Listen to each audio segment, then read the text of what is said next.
வணக்கம் மக்களே! இன்னைக்கு நம்ம என்ன பார்க்க போறோம் அப்படின்னா, இண்டெக்ஸோட அப்டேட், மார்க்கெட்டோட அப்டேட், அப்புறம் டாடா குரூப் ஆஃப் கம்பெனிஸ்ல வந்திருக்கக்கூடிய ஒரு அப்டேட், டெலகாம் கம்பெனிஸ்ல வந்திருக்கக்கூடிய ஒரு update, PVR INOX, Angel One, PG Electroplast Limited, Whirlpool, Ashoka Buildcon Limited, Biocon இந்த கம்பெனியில் வந்திருக்கக்கூடிய அப்டேட் வந்து நம்ம பார்க்குறோம். ஃபர்ஸ்ட் நம்ம பார்க்க போறது பாத்தீங்க அப்படின்னா, இண்டெக்ஸோட அப்டேட். இன்னைக்கு நிஃப்டி 50 -0.11% அளவுக்கு வந்து டவுன் ஆயிருக்கு. நிஃப்டி நெக்ஸ்ட் 50 -0.05% அளவுக்கு வந்து டவுன் ஆயிருக்கு. நிஃப்டி மிட் கேப் 150 0.02% அளவுக்கு வந்து அப் ஆயிருக்கு. நிஃப்டி ஸ்மால் கேப் 250 இண்டெக்ஸ் 0.31% அளவுக்கு வந்து அப் ஆயிருக்கு. நிஃப்டி மைக்ரோ கேப் 250 இண்டெக்ஸ் 0.63% அளவுக்கு வந்து அப் ஆயிருக்கு. இன்னைக்கு நிஃப்டி 50 நிஃப்டி நெக்ஸ்ட் 50 தவிர மற்ற எல்லா இண்டெக்ஸுமே வந்து ஒரு பாசிட்டிவ் நோட்ல தான் வந்து க்ளோஸ் ஆயிருக்கு. நேற்று இந்த ஸ்மால் மைக்ரோ கேப் தவிர மற்ற எல்லா இண்டெக்ஸுமே பாசிட்டிவ் நோட்ல வந்து க்ளோஸ் ஆயிருந்தது. இன்னைக்கு ரிவர்ஸா வந்து நடந்திருக்குது. நிஃப்டி 50 இன்னைக்கு ஓப்பன் ஆகும்போது ஒரு பாசிட்டிவ் நோட்ல ஓப்பன் ஆயிருந்தாலும் end of the trading session பாத்தீங்க அப்படின்னா -25 பாயிண்ட் வந்து டவுன் ஆகி 23,727 அப்படிங்கிற லெவல் வந்து க்ளோஸ் ஆயிருக்குது. இன்னைக்கு நிஃப்டி 50 பாத்தீங்க அப்படின்னா ஒரு volatile ட்ரேடிங் செஷனா தான் இருந்தது. ஏன்னு பாத்தீங்க அப்படின்னா ஓப்பன் ஆன ட்ரேடிங் செஷன்ல வந்து ஒரு பாசிட்டிவ் நோட்ல ட்ரேட் ஆயிருந்தாலும் end of the trading session பாத்தீங்க அப்படின்னா ஒரு நெகட்டிவ் நோட்ல வந்து க்ளோஸ் ஆயிருக்குது. கிறிஸ்மஸ் ஹாலிடே அடுத்து வரப்போறதை ஒட்டி வந்து பாத்தீங்க அப்படின்னா இந்த வொலட்டாலிட்டிங்கிறது வந்து இருந்திருக்குது. இன்னைக்கு பிஎஸ்சி சென்செக்ஸ் 67 பாயிண்ட் வந்து டவுன் ஆகி 28,473 அப்படிங்கிற ஒரு லெவல் வந்து க்ளோஸ் ஆயிருக்குது. நிஃப்டி 50 26 பாயிண்ட் வந்து டவுன் ஆகி 23,728 அப்படிங்கிற ஒரு லெவல் வந்து க்ளோஸ் ஆயிருக்குது. நிஃப்டி பேங்க் இண்டெக்ஸ் பாத்தீங்க அப்படின்னா இன்னைக்கு 85 பாயிண்ட் வந்து டவுன் ஆயிருக்குது. செக்டார் ட்ரேட் பார்க்கும்போது பாத்தீங்க அப்படின்னா இன்னைக்கு மெட்டல் ஸ்டாக் எல்லாமே வந்து ஒரு நல்ல ஒரு ஏற்றத்தை வந்து கொடுத்துருக்குது. அதை தொடர்ந்து பாத்தீங்க அப்படின்னா ஆட்டோ ஸ்டாக்மே வந்து இன்னைக்கு வந்து ஒரு நல்ல ஒரு ஏற்றத்தை வந்து கொடுத்துருக்குது. 0.6% அளவுக்கு வந்து அப் ஆயிருக்குது. ஐடி ஸ்டாக்ஸ்லாம் வந்து 0.4% அளவுக்கு வந்து இன்னைக்கு டவுன் ஆயிருக்குது. இண்டிவிஜுவல் ஸ்டாக்னு பார்க்கும்போது பாத்தீங்க அப்படின்னா இன்னைக்கு சீமன்ஸ் வந்து 2.4% அளவுக்கு வந்து டவுன் ஆயிருக்குது. பயோகான் ஸ்டாக் வந்து 4.8% அளவுக்கு வந்து இன்னைக்கு ரேலி கொடுத்துருக்குது. ஒரு பாசிட்டிவ் நியூஸ் வந்து அதுக்கு கிடைச்சிருக்கு. எஃப்டிஏ அப்ரூவல் வந்து ஒரு புது ட்ரக்கு வந்து உங்களுக்கு கிடைச்சிருக்குது. பயோகான் வந்து இந்த 2024 இந்த வருஷத்துல மட்டும் 35% வளர்ச்சி வந்து கொடுத்துருக்குது. FII, FII and DII trading activity இன்னைக்கு டிஐஎஸ் பாத்தீங்க அப்படின்னா 10,514 கோடி அளவுக்கான ஸ்டாக்ஸ் வந்து பை பண்ணியிருக்காங்க. 7,295 கோடி அளவுக்கான ஸ்டாக்ஸ் வந்து செல் பண்ணியிருக்காங்க. 2,819 கோடி அளவுக்கான அமௌண்ட் வந்து மார்க்கெட்ல வந்து இன்வெஸ்ட்மெண்ட் பண்ணியிருக்காங்க டிஐஏ. எஃப்ஐஐ, எஃபிஐ பாத்தீங்க அப்படின்னா 4,932 கோடி அளவுக்கான ஸ்டாக்ஸ் வந்து பை பண்ணியிருக்காங்க. 7,386 கோடி அளவுக்கான ஸ்டாக்ஸ் வந்து செல் பண்ணியிருக்காங்க. நெட் வேல்யூன்னு பார்க்கும்போது பாத்தீங்க அப்படின்னா இன்னைக்கு எஃப்ஐஐ வந்து மார்க்கெட்ல இருந்து -2,454 கோடி அளவுக்கு மார்க்கெட்ல இருந்து வெளியே எடுத்திருக்காங்க. ஸோ எஃப்ஐயோட இன்வெஸ்ட்மெண்ட் பார்க்கும்போது பாத்தீங்க அப்படின்னா ஒரு 6வது ட்ரேடிங் செஷனா வந்து ஒரு நெகட்டிவ் நோட்ல தான் வந்து இருக்குது. இருந்தாலுமே டிஏஏ அண்ட் எஃப்ஐ ரெண்டையும் சேர்த்து நெட் வேல்யூ பார்க்கும்போது பாத்தீங்க அப்படின்னா இன்னைக்கு ஒரு பாசிட்டிவ் நோட்ல தான் வந்து இருக்குது. 365 கோடி அளவுக்கு வந்து மார்க்கெட்ல எக்ஸ்ட்ராவா இன்வெஸ்ட்மெண்ட் வந்து பண்ணியிருக்காங்க. ஸோ அந்த ரீசனால தான் பாத்தீங்க அப்படின்னா இன்னைக்கு வந்து mid cap, small cap, micro கேப்லாம் வந்து ஒரு பாசிட்டிவ் நோட்ல வந்து க்ளோஸ் ஆயிருந்தது. ஸோ அடுத்து top 5 gainers and top 5 losers. Nifty 50 top 5 gainers பாத்தீங்க அப்படின்னா Tata Motors, Adani Enterprises, Eicher Motors, Nestle India, BPCL. Top 5 losers பாத்தீங்க அப்படின்னா Power Grid Corporation, JSW Steel, SBI Life, Titan, Infosys. Nifty Next 50ல top 5 gainers IndiGo, GAIL, ICICI Prudential, TVS Motors, Chola finance. Top 5 losers Lodha, Siemens, Shree cement, JSW energy, LIC India. So overall இன்னைக்கு வந்து automobile sector வந்து ஒரு நல்ல ஒரு ஏற்றத்தை வந்து கொடுத்துருக்குது. இது நம்ம வந்து டாப் 5 கெய்னர்ஸ்லேயே வந்து நம்ம பார்க்கலாம். இது ஸோ அடுத்து பார்த்தீங்கன்னா டாடா குரூப் ஆஃப் கம்பெனிஸ்ல வந்துருக்கூடிய ஒரு அப்டேட். டாட்டாவோட பங்குகள்லாம் வந்து இன்னைக்கு ஒரு நல்ல ஒரு ஏற்றத்தை வந்து கொடுத்துருக்கு. இதுக்கான காரணம் பார்த்தீங்க அப்படின்னா இன்னைக்கு டாடா குரூப் ஆஃப் கம்பெனிஸ்ல வந்து டாடா கேபிட்டல் அப்படிங்கிற ஒரு ஐபிஓ வந்து லிஸ்ட் பண்ண போறதா வந்து அனௌன்ஸ்மெண்ட் கொடுத்துருக்காங்க. இதை தொடர்ந்து தான் வந்து டாடா ஸ்டாக்ஸ்லாம் வந்து ஒரு பூஸ்ட் கொடுத்த மாதிரி இருந்திருக்குது. ஸ்டாக் பர்ஃபார்மன்ஸ் பார்க்கும்போது இன்னைக்கு டாடா இன்வெஸ்ட்மெண்ட்ஸ் வந்து 12% அளவுக்கான ஒரு ஏற்றத்தை வந்து கொடுத்துருக்குது. டாடா கெமிக்கல்ஸ் வந்து ஒரு 6% அளவுக்கான ஏற்றத்தை வந்து கொடுத்துருக்குது. டாடா மோட்டார்ஸ் பாத்தீங்க அப்படின்னா மெர்ஜருக்கு அப்புறம் நல்லாவே வந்து இறங்கி இருந்தது. இப்போ வந்து பாத்தீங்க அப்படின்னா ஒரு 3%க்கான ஒரு ஏற்றத்தை வந்து கொடுத்துருக்குது. இது மார்க்கெட்ல ஒரு பாசிட்டிவ் சென்டிமெண்டா வந்து பார்க்கப்படுது. இந்த ஐபிஓ பாத்தீங்க அப்படின்னா 15,000 கோடி அளவுக்கான ஃபண்டை வந்து ரைஸ் பண்றதுக்கு வந்து இவங்க பிளான் பண்ணியிருக்காங்க. ஆர்பிஐயோட ரெகுலேஷன் பிளஸ் வந்து என்பிஎஃப்சிஸ் இதுல இருக்கக்கூடிய ரெகுலேஷன்ஸ்லாம் வந்து இவங்க கம்ப்ளீட் பண்ணி இந்த ஸ்டாக்கை வந்து லிஸ்ட் பண்றதுக்கு 2025 செப்டம்பர்ல தான் இதை பண்ண முடியும் அப்படிங்கிற மாதிரி டேட் வந்து ஃபிக்ஸ் பண்ணியிருக்காங்க. இந்த டேட் வந்து ஃபிக்ஸ் பண்ணியிருக்காங்க. இது முன்ன பின்ன இருக்கலாம். ஏன்னா ரெகுலேஷன்ஸ் வந்து இவங்க ஒன்று ஒன்றா ஃபுல்ஃபில் பண்றதுக்கு சம்டைம்ஸ் டிலே ஆனாலும் ஆகலாம்.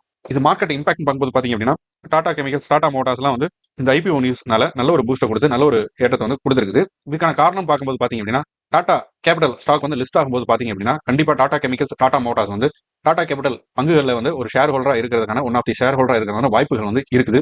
ஸோ அந்த பங்குகளை வந்து டாடா மோட்டார்ஸ், டாடா கெமிக்கல்ஸ் வந்து ஹோல்ட் பண்ணுங்கிற பட்சத்தில் வந்து இந்த கம்பெனிகளோட வேல்யூவேஷனுமே வந்து அதிகமாகும். காரணம் பாத்தீங்க அப்படின்னா அதோட கேபிட்டலும் இன்க்ரீஸ் ஆகிறதுக்கான ஒரு வாய்ப்பு வந்து இருக்குது. ஆல்ரெடி டாடா மோட்டார்ஸ், டாடா கெமிக்கல்ஸ்லாம் பாத்தீங்க அப்படின்னா டாடா சன்ஸ்ல வந்து ஒன் ஆஃப் தி பார்ட்னரா வந்து இருக்கிறாங்க. ஸோ இப்போ டாடா கேபிட்டல்ஸ் வந்து பிரிச்சு லிஸ்ட் பண்ணும்போது பாத்தீங்க அப்படின்னா இதோட பலனை மெயினாக அடையக்கூடியது இந்த ரெண்டு கம்பெனியா தான் இருக்கும். ஸோ இந்த ரீசனால பாத்தீங்க அப்படின்னா அடுத்த செப்டம்பர் 2025 வரைக்குமே வந்து இந்த ஸ்டாக்குகள்லாம் வந்து ஒரு நல்ல ஒரு ரேலியை கொடுக்கறதுக்கான ஒரு பாசிபிலிட்டிஸ் வந்து இருக்கும். ஆட்டோமொபைல் செக்டர்ல டாடா மோட்டார்ஸ் வந்து இன்னுமே வந்து ஒரு நல்ல வேல்யூஷன்ல இருக்கக்கூடிய கம்பெனி தான். ஸோ அதை கன்சிடர் பண்ணாலும் பண்ணிக்கலாம். டாடா கெமிக்கல்ஸும் ஒரு அண்டர் வேல்யூடான ஸ்டாக்ல தான் இருக்குது. லாஸ்ட் ஒரு 1.5 இயர்ஸாவே டாடா கெமிக்கல்ஸ் வந்து பெருசா எந்த ஒரு பர்ஃபார்மன்ஸும் பண்ணல. ஸோ இதுக்கப்புறம் வந்து இந்த ஸ்டாக் வந்து ஃபர்தரா வந்து அப் ட்ரெண்ட் நோக்கி போறதுக்கான ஒரு வாய்ப்பு வந்து அதிகமா இருக்குது. ஸோ அடுத்து பாத்தீங்க அப்படின்னா டெலிகாம் நெட்வொர்க்ல வந்திருக்கக்கூடிய ஒரு அப்டேட். ட்ராய் பாத்தீங்க அப்படின்னா அக்டோபர் மந்த்துக்கான நெட்வொர்க் டேட்டா வந்து ரிலீஸ் பண்ணியிருக்காங்க. இதுல டெலிகாம் நெட்வொர்க்ல மேஜர் ஸ்டாக், அதாவது மேஜர் பிளேயரா இருக்கக்கூடிய Bharti Airtel, Vodafone Idea, Reliance Industries and MTNL இவங்கெல்லாம் பாத்தீங்க அப்படின்னா ஒரு 1% அளவுக்கான அப்ல இன்னைக்கு ட்ரேட் ஆகிட்டு இருக்குது. ஸோ இந்த டேட்டாவை தொடர்ந்து இந்த டேட்டால என்ன சொல்லியிருக்காங்க அப்படின்னா, டெலிகாம் நெட்வொர்க்கோட சப்ஸ்கிரைபர் வந்து பேசிஸ் வந்து இன்க்ரீஸ் ஆயிருக்குது, 6.8 மில்லியனா வந்து இருக்குது. அதே சமயத்துல 4G அண்ட் 5G செக்மெண்ட்ல வந்து ஒரு டிக்ளைன் வந்து பார்த்துருக்குது. பாரதி ஏர்டெல் வந்து டேட்டா சப்ஸ்கிரிப்ஷன்ல வந்து ஒரு லீடிங்கான ஒரு நெட்வொர்க்காக வந்து இருக்குது. ஜியோ வந்து பாத்தீங்க அப்படின்னா 39.9% அளவுக்கான மார்க்கெட் ஷேர் வந்து இன்னமும் மெயின்டைன் பண்ணிட்டு இருக்குது. ட்ராய் பாத்தீங்க அப்படின்னா இந்த எல்லா நெட்வொர்க்குமே வந்து ஒரு ரெக்கமெண்டேஷன் வந்து கொடுத்துருக்காங்க. எதுக்குன்னு பார்த்தோம் அப்படின்னா, வாய்ஸ் அண்ட் எஸ்எம்எஸ் மட்டும் இருக்கக்கூடிய ஒரு ரீசார்ஜ் பேக் வந்து ரீசார்ஜ் பிளான் வந்து அவங்களோட ரீசார்ஜ் பிளான்ஸ்ல பண்டலா இருக்கணும் அப்படிங்கிறது வந்து கொடுத்துருக்காங்க. இது வரைக்குமே வந்து பாத்தீங்க அப்படின்னா அந்த மாதிரி தனியா இல்லாம டேட்டா பண்டலோட சேர்த்து தான் இருக்குது. ஸோ நிறைய பேர் வந்து வீட்டில் ஒரு 2 பேர் 4 பேர் இருக்கிறாங்க அப்படின்னா, அப்பா அம்மா எல்லாம் பாத்தீங்க அப்படின்னா நார்மல் ஒரு பட்டன் ஃபோன் தான் வச்சிருப்பாங்க. ஸோ அவங்கலாம் வந்து டேட்டாவை பெருசாக கன்சம்ஷன் பண்ண போறதே இல்லை. பட்டன் ஃபோன்ல நெட்வொர்க் இன்டர்நெட் நம்ம யூஸ் பண்ண முடியாது. ஸோ இருந்தாலுமே அந்த டேட்டாக்கும் சேர்த்து தான் வந்து நம்ம ரீசார்ஜ் பண்ணிட்டு இருக்கோம். ஸோ இதை அவாய்ட் பண்ணணுங்கிற ஒரு ரீசனால தான் வந்து பாத்தீங்க அப்படின்னா ட்ராய் வந்து ஒரு ரெக்கமெண்டேஷனா வந்து கொடுத்துருக்காங்க. ஸோ ஆல்மோஸ்ட் எல்லா நெட்வொர்க்குமே வந்து அதுக்கான ஒரு பேக்ஸ் வந்து கொடுத்துருக்காங்க. மெயினா இந்த ரெக்கமெண்டேஷன் எதுக்காக கொடுத்துருக்காங்க அப்படின்னா, இப்போ ஜியோவும் ஏர்டெல் பிளஸ் வோடஃபோன் இவங்க எல்லாருமே வந்து அவங்களோட ரீசார்ஜ் பேக் வந்து டிராஸ்டிக்கா வந்து இன்க்ரீஸ் பண்ணிட்டாங்க. ஸோ பிஎஸ்என்எல் வந்து இன்னும் இன்க்ரீஸ் பண்ணாம இருக்கிறாங்க. ஸோ அந்த 2G அண்ட் 3G செக்மெண்ட்ல பிஎஸ்என்எல் தான் கிங்கா இருக்கிறாங்க இப்போ. ஸோ இந்த 4G அண்ட் 5G இந்த நெட்வொர்க் டேட்டா தேவைப்படாத எல்லா சப்ஸ்கிரைபர்ஸுமே பாத்தீங்க அப்படின்னா பிஎஸ்என்எலுக்கு மாறிட்டு வராங்க. ஸோ பிஎஸ்என்எல் வந்து ஒரு எமர்ஜிங் கம்பெனியா வந்து இருக்குது நெட்வொர்க்ல. இருந்தாலுமே அவங்க இன்னும் 4G அண்ட் 5G நெட்வொர்க்ல ஸ்ட்ராங்கா இல்லாத ஒரு காரணத்தினால பாத்தீங்க அப்படின்னா இந்த பிரைவேட் செக்டார் ஈக்குவலா வந்து அவங்க பர்ஃபார்ம் பண்றதுக்கான ஒரு பாசிபிலிட்டிஸ் வந்து இப்போதைக்கு இல்லாம இருக்குது. ஸோ அடுத்து பாத்தீங்கன்னா பிவிஆர் ஐநாக்ஸ் இந்த கம்பெனில வந்து இருக்கக்கூடிய ஒரு அப்டேட். இந்த கம்பெனிக்கு வந்து பாத்தீங்க அப்படின்னா வென்ச்சர் செக்யூரிட்டிஸ் இந்த அனலிஸ்ட் என்ன கொடுத்துருக்காங்க அப்படின்னா, இந்த கம்பெனி இது தொடர்ந்து ஒரு 88% அளவுக்கான ஒரு அப் ட்ரெண்ட் போகக்கூடிய ஒரு பொட்டன்ஷியல் இருக்கக்கூடிய கம்பெனியா வந்து சொல்லியிருக்காங்க. இதுக்கு அவங்க கொடுத்துருக்கூடிய டார்கெட் பிரைஸ் பாத்தீங்க அப்படின்னா 2657 இருக்குது. இது ஆல்மோஸ்ட் ஒரு டபுள் த கரண்ட் வேல்யூவா இருக்கிறதுக்கு ஒரு பாசிபிலிட்டிஸ் இருக்குது. இதுக்கு காரணம் அவங்க என்ன சொல்றாங்க அப்படின்னு பாத்தீங்க அப்படின்னா, லாஸ்ட் ஒரு ஃபியூ இயர்ஸாவே வந்து பிலிம் செக்டார் வந்து ஒரு ஸ்ட்ரகிள் வந்து ஃபேஸ் பண்ணிட்டு இருந்தது. அதாவது கோவிட்க்கு அப்புறம் வந்து பாத்தீங்க அப்படின்னா தியேட்டர் எல்லாமே வந்து பெரிய அளவுக்கான ஒரு பர்ஃபார்மன்ஸ் இல்லாம பிளஸ் வந்து ஓடிடியும் வந்து ஒரு பெரிய அளவுக்கான ஒரு எக்ஸ்பென்ஷன் வந்து கொடுத்திருக்க ஒரு காரணத்தினால வந்து பாத்தீங்க அப்படின்னா ஸ்ட்ரகிள் ஆகிட்டு இருந்தது. ஸோ அந்த ஸ்ட்ரகிள்ல இருந்து இப்போ ரீசெண்டா கிடைச்சக்கூடிய டேட்டா வச்சு பார்க்கும்போது பாத்தீங்க அப்படின்னா ஆல்மோஸ்ட் எல்லா சீட்ஸுமே வந்து புது படங்களுக்கு வந்து ஃபுல் ஆகிட்டு இருக்கிற ஒரு டேட்டாஸ் இருக்குது. ஸோ அந்த ரீசனை காரணமா காட்டி தான் வந்து பாத்தீங்க அப்படின்னா இந்த ஸ்டாக் வந்து ஃபர்தரா வந்து ஒரு நல்ல ஒரு அப்சைடு போறதுக்கான ஒரு பாசிபிலிட்டிஸ் வந்து இருக்குதுன்னு வந்து சொல்லியிருக்காங்க. அதே சமயத்தில் பிவிஆர் ஐநாக்ஸ் என்ன பண்ணியிருக்காங்க அப்படின்னா, மெயினா வந்து அவங்க எஃப்ஓ சிஓ அண்ட் ஓஎன்எம் இந்த ஃபார்மேட்ல வந்து மூவிஸை அவங்க ரிலீஸ் பண்ற ஒரு ரீசன் மூலமா வந்து அவங்களோட ப்ராஃபிட்டபிலிட்டியை என்ஹான்ஸ் பண்றதுக்கு வந்து பிளான் பண்ணியிருக்காங்க. அதே சமயத்தில் 2027 வந்து அவங்களோட சீட்ஸ் ஸ்கிரீன் கவுண்ட்ஸ் வந்து 1900 இன்க்ரீஸ் பண்றதுக்கு வந்து பிளான் பண்ணியிருக்காங்க. ஸோ அடுத்து பயோகான் இந்த கம்பெனியில் வந்துக்கூடிய ஒரு அப்டேட். ஒரு பார்மசூட்டிக்கல் கம்பெனியான பயோகான் பாத்தீங்க அப்படின்னா இவங்களுக்கு யூஎஸோட எஃப்டிஏ ஒரு அப்ரூவல் வந்து கிடைச்சிருக்கு ஒரு ட்ரக்குக்கு. இந்த ரீசன் நம்ம வச்சு இந்த ஸ்டாக் வந்து இன்னைக்கு 4.8% அளவுக்கு வந்து ஏற்றத்தை கொடுத்து 345 ரூபா அப்படிங்கிற ஒரு லெவலில் வந்து ட்ரேட் ஆகிட்டு இருக்குது. இந்த ஸ்டாக் இந்த வருஷத்துல இது வரைக்கும் ஒரு 35% ஏற்றத்தை வந்து பார்த்துருக்குது. எஃப்டிஏ ரிப்போர்ட்ல வந்து பாத்தீங்க அப்படின்னா establishment inspection report, voluntary action status VAI இதெல்லாம் வந்து அவங்களோட பெங்களூர் ஏபிஐ ஃபெசிலிட்டிக்கு வந்து கிடைச்சிருக்குது. ஸோ அதுல தான் வந்து இந்த ப்ரொடக்ஷன்ங்கிறது அவங்க பண்ண போறாங்க. இந்த இன்ஸ்பெக்ஷன்ங்கிறது பாத்தீங்க அப்படின்னா செப்டம்பர் 2024 வந்து நடந்தது.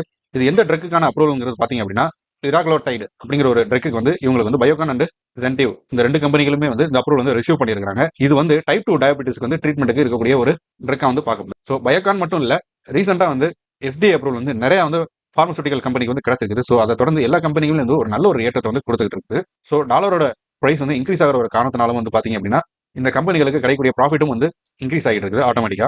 ஸோ அடுத்து பாத்தீங்க அப்படின்னா பிஜி எலக்ட்ரோபிளேட் அண்ட் வேர்ல்பூல் இந்த கம்பெனியில் வந்துக்கூடிய ஒரு அப்டேட். வேர்ல்பூல் இந்தியா பாத்தீங்க அப்படின்னா பிஜி எலக்ட்ரோபிளேட் இந்த கம்பெனியோட ஒரு கான்ட்ராக்ட் வந்து போட்டிருக்காங்க.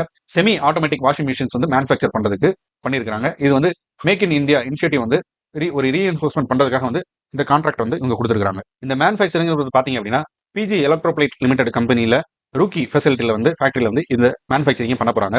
வேர்ல்பூல் பாத்தீங்க அப்படின்னா இந்த பிஜிஎல் இந்த கம்பெனி ஆல்ரெடி வந்து ஏர் கண்டிஷனர் வந்து மேனுஃபேக்சர் பண்ணி கொடுத்துட்டு இருந்தாங்க. ஸோ அந்த பேசிஸ்ல வந்து பாத்தீங்க அப்படின்னா இந்த கான்ட்ராக்டையுமே வந்து அவங்களுக்கு வந்து வேர்ல்பூல் வந்து கொடுத்துருக்காங்க. ஸோ இந்த 2 கம்பெனிகளே வந்து இது ஒரு ஸ்ட்ராட்டஜிக்கல் மூவா பார்த்து வந்து பாத்தீங்க அப்படின்னா அவங்களோட ஃபியூச்சர் growthக்காக தான் இதை பண்றாங்க. அவங்களோட போர்ட்ஃபோலியோவும் பிளஸ் வந்து மார்க்கெட்டை எக்ஸ்ப்ளோர் பண்றதுக்காகவும் இது வந்து பண்ணியிருக்காங்க. அதே மாதிரி பிஜிஎல் பாத்தீங்க அப்படின்னா QIP மூலமா ஃபண்ட் ரைசிங் பண்றதுக்கு வந்து பிளான் பண்ணியிருக்காங்க. பிகாஸ் இந்த நியூ ஆர்டர்ஸ் வந்து அவங்களுக்கு கிடைச்சிருக்க ஒரு ரீசனால வந்து அவங்களோட மேனுஃபேக்சரிங் ஃபெசிலிட்டிஸ் வந்து இம்ப்ரூவ் பண்றதுக்காக வந்து இந்த QIP வந்து லான்ச் பண்றதுக்கு ஒரு பிளான் வந்து வச்சிருக்காங்க. ஸோ அடுத்து பாத்தீங்கன்னா அசோகா பில்ட்கான் லிமிடெட் இந்த கம்பெனிக்கு வந்து பாத்தீங்க அப்படின்னா ஒரு சிக்னிஃபிகண்டான இன்வெஸ்ட்மெண்ட் வந்து பீகார்ல வந்து பண்ண போறாங்க கிரீன் ஹைட்ரஜன் பிளான்ட்டுக்காக. இந்த கம்பெனி வந்து ஒரு 9,000 கோடி அளவுக்கான இன்வெஸ்ட்மெண்ட் வந்து பண்ண போறாங்க கிரீன் ஹைட்ரஜன் பிளான்ட்டுக்கு. இது மூலமா வந்து அவங்க இந்தியாவோட ஒரு சஸ்டைனபிலிட்டி growth-க்கு வந்து ஒரு பார்ட்டிசிபேட் பண்ண போறாங்க. அதே சமயத்துல வந்து பாத்தீங்க அப்படின்னா ஒரு 1250 மெகாவாட் சோலார் ப்ராஜெக்ட்டும் வந்து இதோட சேர்ந்து அவங்க பண்ண போறாங்க. இதுக்கான ஒரு MOU, அதாவது மெமரண்டம் ஆஃப் அண்டர்ஸ்டாண்டிங் வந்து சைன் ஆயிருக்குது பீகார் கவர்மெண்ட் கூட சேர்ந்து. இந்த பீகார் பிசினஸ் கனெக்ட் 2024 வந்து இதுக்கான கையெழுத்து வந்து போடப்பட்டிருக்குது. இதோட டைம் லைன் பார்க்கும்போது பாத்தீங்க அப்படின்னா ஃபர்ஸ்ட் ஃபேஸ் வந்து 1.5 to 2 வருஷத்துக்குள்ள வந்து கமிஷனிங் பண்ணி அதுல இருந்து பவர் ஜென்ரேட் பண்றதுக்கான ஒரு தேவையான கிளியரன்ஸ்லாம் வந்து வாங்குறதுக்கு வந்து பிளான் பண்ணியிருக்காங்க. ஸோ அடுத்து பாத்தீங்க அப்படின்னா ஏஞ்சல் ஒன், இந்த கம்பெனில இருக்கக்கூடிய ஒரு அப்டேட். ஏஞ்சல் ஒன் பாத்தீங்க அப்படின்னா ஒரு ட்ரேடிங் பிளாட்ஃபார்மா வந்து இருக்குது. இந்த கம்பெனி வந்து லாஸ்ட் ஒரு 2 வீக்கா வந்து 14% அளவுக்கு வந்து டவுன் ஆயிருக்குது. அதே மாதிரி லாஸ்ட் ஒரு 1 வீக்ல 8% அளவுக்கு வந்து இறக்கத்து கொடுத்துருக்குது. கரண்ட் அந்த ஸ்டாக் பாத்தீங்க அப்படின்னா 2900 அப்படிங்கிற ஒரு ரேஞ்சில் வந்து ட்ரேட் ஆகிட்டு இருக்குது. இந்த ஸ்டாக் பாத்தீங்க அப்படின்னா ரீசெண்டா தான் வந்து ஒரு 3500 அப்படிங்கிற ஒரு ரேஞ்சில் வந்து 52 வீக் ஹையை வந்து ரீச் பண்ணிட்டு இப்போ டவுன் ஆகிட்டு இருக்குது. அதோட கீழே லெவலை நோக்கி கீழே போயிட்டு இருக்குது. இதோட சப்போர்ட்டுங்கிறது பாத்தீங்க அப்படின்னா 3060 அப்படிங்கிற ஒரு ரேஞ்சில் வந்து இருக்குது. ஸோ ஃபர்தரா இந்த ஸ்டாக் வந்து 2900 அப்படிங்கிற ரேஞ்சுக்கு வந்து டவுன் ஆயிருக்குது. சப்போஸ் இந்த ஸ்டாக் வந்து ஒரு 2800 அப்படிங்கிற ஒரு ரேஞ்ச் வந்து உடைக்குது அப்படிங்கிற பட்சத்தில் ஃபர்தரா இந்த ஸ்டாக் டவுன் ஆகி 2700 போறதுக்கான ஒரு பாசிபிலிட்டிஸ் வந்து இருக்குது. ஸோ இந்த ஸ்டாக் வந்து ஒரு 2700 இருந்து 2800 அப்படிங்கிற ஒரு ரேஞ்ச் பவுண்டுக்குள்ளே வந்து இது ட்ரேட் ஆகிறதுக்கான ஒரு பாசிபிலிட்டிஸ் இருக்குது. எப்போ வந்து அது 2700 அப்படிங்கிறது உடைக்குதோ ஃபர்தரா அந்த ஸ்டாக் டவுன் ஆகிறதுக்கான ஒரு பாசிபிலிட்டிஸும் வந்து இருக்குது.